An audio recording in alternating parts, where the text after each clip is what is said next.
Bonjour à tous, bienvenue dans Gecko du mercredi 25 mars 2020. La photo du jour, c'est le report des Jeux Olympiques de Tokyo d'un an.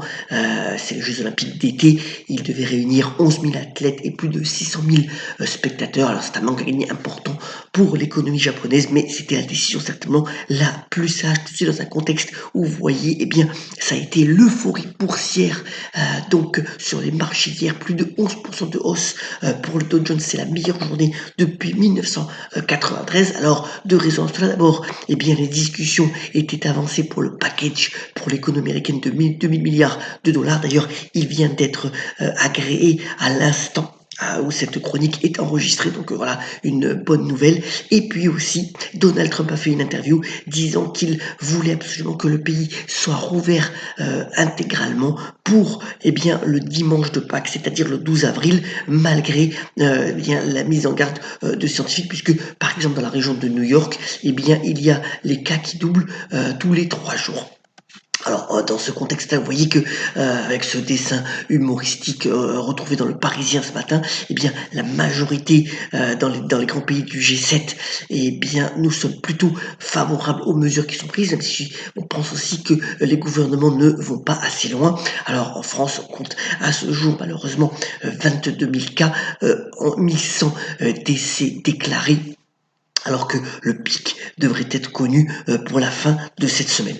Alors, dans ce contexte-là, bien entendu, hier, on a eu des chiffres économiques sur l'activité en Europe. Vous voyez qu'on a une forte baisse tant au niveau de l'indice manufacturier, l'indice des services et de manière composite, quand on réunit les deux, on est au plus bas depuis plus de 22 ans. Alors, les mesures prises par les différents gouvernements, on en a parlé pour les États-Unis, sont très importantes. Plus de 5000 milliards d'euros mobilisés.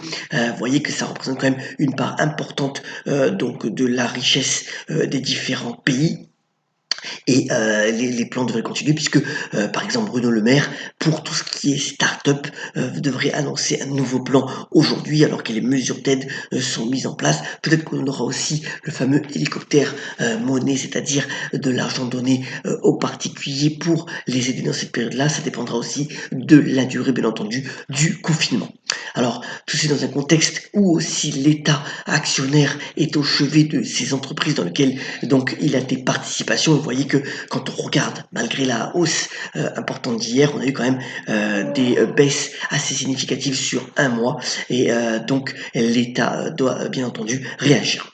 Alors, hier, après la clôture, une nouvelle intéressante, on a eu Facebook. Vous savez que Facebook a vu son trafic, bien entendu, augmenter, notamment avec WhatsApp, Instagram et le réseau social Facebook. Mais il a aussi dit que, étant donné que la majorité des entreprises étaient en confinement, les dépenses publicitaires n'étaient pas au rendez-vous et donc que finalement, il y a eu de fortes audiences, mais les revenus ne seront pas là. Et finalement, l'action a baissé de 1% après avoir monté de plus de 8% en séance. Alors aujourd'hui, on aura encore des résultats intéressants, sachant que hier, on avait parlé à la fois de Nike et de Altis. Nike, c'était plutôt des résultats intéressants. Les ventes en ligne ont compensé la fermeture des magasins. Pour ce qui est d'Altis aussi, des résultats très solides. Aujourd'hui, on aura encore deux résultats intéressants à regarder. D'abord, au niveau allemand, l'énergéticien E.ON qui va publier ses résultats. Alors, déjà hier soir, il a dit qu'il allait augmenter encore ses dividendes de 5% par an, et que l'action a quand même baissé assez significativement. On verra ce qu'en dit sachant que là, bien entendu, la consommation d'électricité est plus faible depuis quelques semaines. Ça va être intéressant de regarder d'écouter le regard d'E.ON. Et puis, dans le secteur des semi-conducteurs, toujours une société qui publie en amont, Micron, qui donnera ses résultats après la clôture. Et là aussi, on verra comment est l'activité. C'est dans tout ce qui est d'ailleurs des rames, c'est en amont de tout ce qui est production et distribution de semi-conducteurs. Là aussi, ça va être intéressant de voir leur point de vue par rapport à cette crise du coronavirus. Alors, Lady Gaga, comme d'autres artistes, est obligée finalement de reporter la sortie de son 6e album qui était très attendu. C'était Chromatica, ainsi que sa tournée qui devait commencer à l'été. C'est remis sine. Mais voilà, ça poursuit un mouvement de nombreux artistes qui remettent leur projet à plus tard.